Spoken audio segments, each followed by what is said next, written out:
보톡스가 좀 콜라겐도 증가시키나요? 인비트로라고 하는 실험실에서 세포를 인체에서 떼어와서 세포만 두고 거기에 보톡스를 적용했었을 때는 콜라겐의 형성을 증가시키고 엘라스틴과 콜라겐의 감소를 저해시키는 그런 연구 결과는 옛날부터 있었어. 시술에 대한 부정적인 생각을 갖고 계신 분들이 간혹 댓글에도 그렇고 보톡스 맞다가 안 맞으면 훨씬 더 처지고 탄력이 처지고 근육이 완전히 흐물흐물해져요 라는 얘기들을 도배를 하시는 분들이 있는데, 보톡스 끊으면 좀 콜라겐이 줄어드나요? 얼굴 주름 치료 후에 이런 조직학적 평가를 할 때 콜라겐 1형과 3형 그리고 엘라스틴이 유의미하게 감소됐다는 보고는 없어. 안녕하세요, 청담동 최고미남 금손 김형국 원장입니다.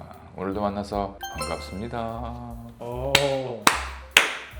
기분이 좋으세요? 좋지? 원장님 이제 좀 초심으로 돌아가서 보톡스에 대해서 좀, 보톡스 이 보톡스를 좀 맞다가 안 맞으면 확 이렇게 보톡스 맞기 전보다 더 안 좋아진다 이런 이야기들이 있잖아요. 초심으로 돌아가서 왜 이래? 초심으로 돌아가서 오늘 보톡스에 대해서 좀 다루는 시간을 좀 갖도록 하겠습니다. 원장님 여전히 가장 많이 하시는 건 보톡스 시술 아닌가요? 보톡스지. 어떻게 보면 좀 비수술 시술로는 1등이고 미국이랑 일본, 중국에서 정말 활발하게, 유럽보다는 일본, 미국, 중국에서 굉장히 활발하게 아직도 그리고 한국에서도 쓰이고 있는데, 미국에서 통계적으로 보고된 거를 보면 1년에 1000만 건 이상의 시술이 이루어진다고 하더라고. 보톡스 단일로만.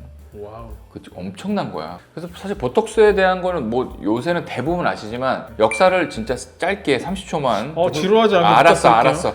이게 1989년도인가에 미국에서 사시 치료를 위해서 쓰였고, 그리고 안검 경련 때문에 쓰이게 됐던 게 첫 시작이었고, 그때 바로 FDA 승인이 나서 치료제도 쓰이면서 의료적으로 쓰이다가 미용 피부 쪽으로 쓰였던 거는 2002년도 우리 한일 월드컵이 있었던 그 해에 미간 주름을 감소시키는 그런 용도로 승인이 받으면서 좀 쓰이기 시작했었어. 보톡스 옛날에 되게 비쌌다고 하지 않아요? 옛날에 내가 2005년도에 보톡스 하는 우리 선배 병원에 갔었는데, 진짜 그때 정말 요만한 병을 금고에서 키를 열어갖고 빼가지고 오시더라고. 그 정도로 굉장히 귀했고, 미간 보톡스 한 방 맞는데 그때 25만 원인가? 그렇게 받는다고 했었어. 어마어마하게 비싸고 되게 희귀한 템이었기 때문에, 그리고 보톡스를 그때 저 비싼 술을 어떻게 먹지라는 그런 느낌으로 저걸 갖고 계시다고 하고 되게 놀랐었던 기억이 있어.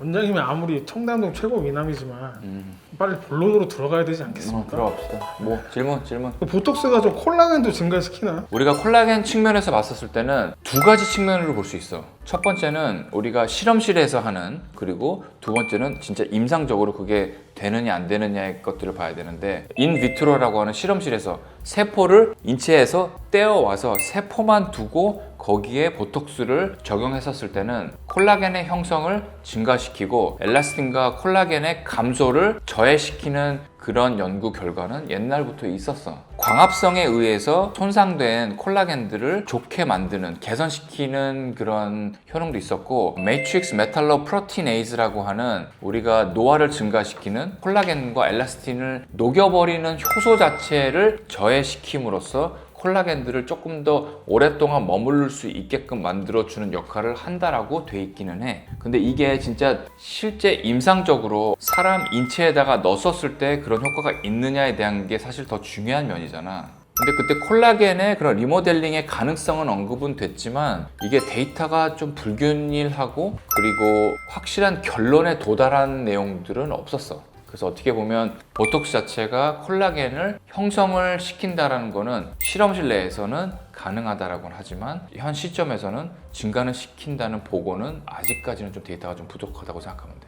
원장님, 컨텐츠의 가장 중요한 질문. 오늘 컨텐츠의 가장 중요한 질문? 보톡스를 맞다가 안 맞으면 더 노화가 이전보다 더 나빠지는 거라고 생각하면 될까요? 그 말이 근거가 좀 있는 얘기인가요? 아니, 전혀 그건 그렇게 생각할 수가 없어. 어떤 시술에 대한 부정적인 생각을 갖고 계신 분들이 간혹 댓글에도 그렇고 보톡스 맞다가 안 맞으면 훨씬 더 처지고 탄력이 처지고 근육이 완전히 흐물흐물해져요 라는 얘기들을 도배를 하시는 분들이 있는데, 솔직히 그거는 과학적인 근거에서는 전혀 찾아볼 수 없는 내용들이고, 보톡스를 끊으면 가정 노화가 오는 게 아니라 보톡스 때문에 억제됐던 그런 움직임들이 다시 돌아오기 때문에 그렇게 보인다는 거야. 끊으니까 저 갑자기 훅 갔어요. 이렇게 느끼는 건 어떤 이유인가요? 얼굴이 훅 갔다 이렇게 느끼는 이유는 사실은 우리가 두 가지로 볼 수가 있거든. 첫 번째는 대비 효과라고 해서 시술 기간 동안 주름이 없이 매끄러웠던 피부 상태가 굉장히 익숙해져 있을 거 아니야. 그리고 눈에 익었을 거고. 근데 보톡스 효과가 사라지면서 주름이 다시 나타나게 되면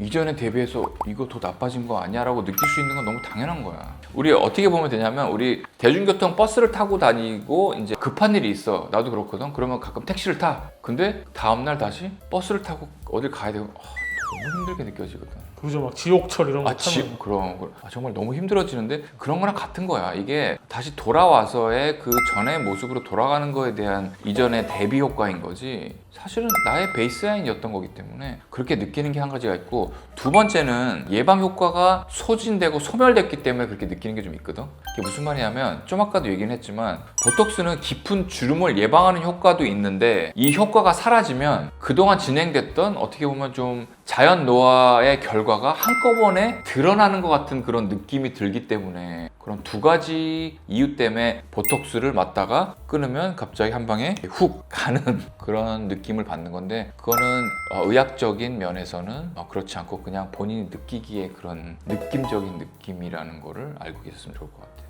원장님, 제가 아까 보톡스가 콜라겐 형성을 하냐 그렇지. 여쭤봤잖아요. 실험실에서는 하지만 임상적인 거는 데이터가 좀 부족하다. 그럼 보톡스 끊으면 좀 콜라겐이 줄어드나요? 현재까지는 보톡스를 끊었다고 해서 얼굴 피부에 그런 섬유 아세포나 콜라겐이 감소해서 그 자체가 노화를 가속한다는 그런 근거는 없어. 그리고 우리가 여기서 찾아봐야 될 거는 또 아까처럼 세포에서, 그러니까 실험실에서 그리고 임상적인 거 두 가지 좀 찾아봐야 될 것 같은데, 첫 번째 세포 내에서의, 그러니까 실험실 내에서의 봤었을 때는 보톡스를 주던 세포에서 보톡스를 안 주기 시작했다라고 해서 어떤 콜라겐이 있었던 것들이 감소되었다는 거는 연구에서 발견되지 않았고, 두 번째 실제 우리가 임상적으로 얼굴 주름 치료 후에 이런 조직학적 평가를 할 때 콜라겐 1형과 3형 그리고 엘라스틴이 유의미하게 감소됐다는 보고는 없어. 우리가 맞다가 안 맞아도 보톡스는 주름을 펴는 효과만 있지 콜라겐을 그리고 엘라스틴을 줄어들게 하는 그런 감소 요인은 전혀 아니라는 거야. 그래서 맞다가 안 맞아도 훅 늙거나 그런 것들은 전혀 아니라는 얘기야. 그러니까 걱정 안 하셔도 된다는 얘기야. 원장님, 저번에 턱보톡스 하려고 했을 때 턱보톡스? 네. 그때 뭐 탄력도 같이 해야 된다고 저한테 끼어 팔기식으로 저한테 울세라 같이 시술을 해주셨잖아요. 일단 팩트만 얘기하자. 너한테 울세라 해준 적은 없어. 울세라 아니었나요? 내가 분명 울세라 아니고 한국산 초음파인 텐세라로 얘기했어. 그래요? 그러면 끼어 팔기 좀 해명해 주시겠어요? 이게 끼어 팔...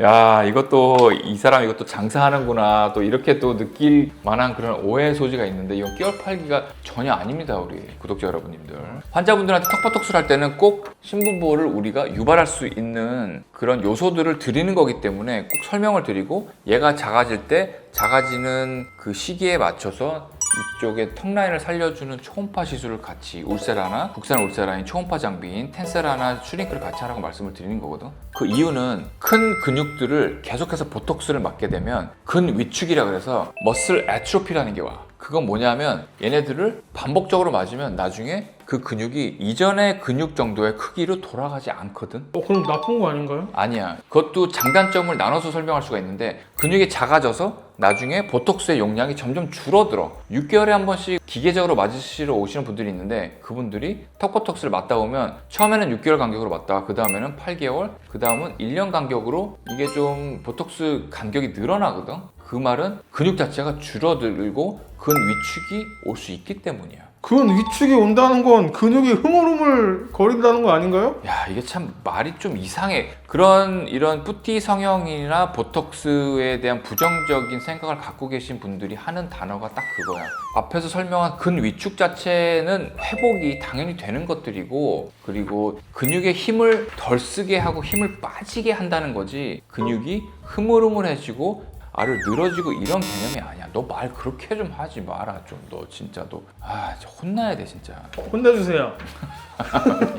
내가 지금 벌써 환자분들을 같은 환자를 13년, 14년 정도 된 환자분들로 지금 계속 꾸준히 오시거든. 어떻게 보면 그분이 46이었는데 지금 60이 넘으신 분들도 오시고 30대 때 오신 분들이 50세가 되신 분도 있고 50대인데 지금 73세 되신 분들도 있어. 근데 그분들의 얼굴에 여러 리바이탈라이징을, 항노화를, 그리고 저속 노화를 계속 도와드리는 입장에서 그분들을 봤었을 때는 만약에 보톡스 시술이 지금 현 PD가 얘기한 대로 근육이 흐물거리고 처지고 더 노화가 가속되고 끊었을 경우에 얘네들이 가속 노화가 진행돼서 이전보다 더 나쁜 모습이 되지 않을까라는 질문을 한다라고 하면 그분들을 내가 볼 때 이게 실생활에서 그리고 임상적으로 보여지겠지. 하지만 그분들은 정말 아직도 굉장히 젊고 그리고 천천히 나이 들고 젊음을 많이 유지하고 계시기 때문에 올 때마다 늘 감사해하고 지금 얘기한 것들을 임상적으로 그리고 실질적으로 내가 좀 부정할 수 있는 그런 증거들이 좀 될 수 있을 것 같아.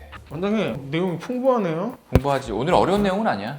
결론을 내리자면 보톡스는 어떻게 맞는 게 제일 중요해. 누구한테 얼마만큼의 용량을 어떤 간격에 맞느냐가 제일 중요하기 때문에 다른 시술들보다도 어떤 단고를 정해서 내 얼굴을 알고 이전의 용량들을 정확하게 알고 있는 그런 병원을 선택해서 가시는 게 정말 중요하다라고 난 생각하거든. 왜냐하면 보톡스는 굉장히 기본적이고 쉽게 접할 수 있고 다른 것들에 비해서 상대적으로 저렴하고 싸고 접근성도 용이하다고 생각하는데 이거 자체가 엄청난 얼굴의 변화를 줄 수 있는 시술이기 때문에 이거에 대한 의미를 좀 잘 두시고 맞으시러 다니는 게 좀 효과적이라고 난 생각을 해. 우리 비수술 1등 시술인 보톡스를 우리가 맞으시는 인구들이 참 많아지긴 했지만 어떤 보톡스에 대한 막연한 공포와 두려움을 갖고 계셨던 점에 대해서 오늘 대략적으로 설명을 드렸기 때문에 두려움을 갖지 마시고 혹시라도 그래도 무섭고 두렵고 궁금한 내용이 있으시면 아래 댓글창에 남겨주시면 시간이 허락하는 한 성심성의껏 댓글에 대한 답글을 남겨드리도록 하겠습니다. 오늘도 준비한 내용 봐주셔서 대단히 감사합니다.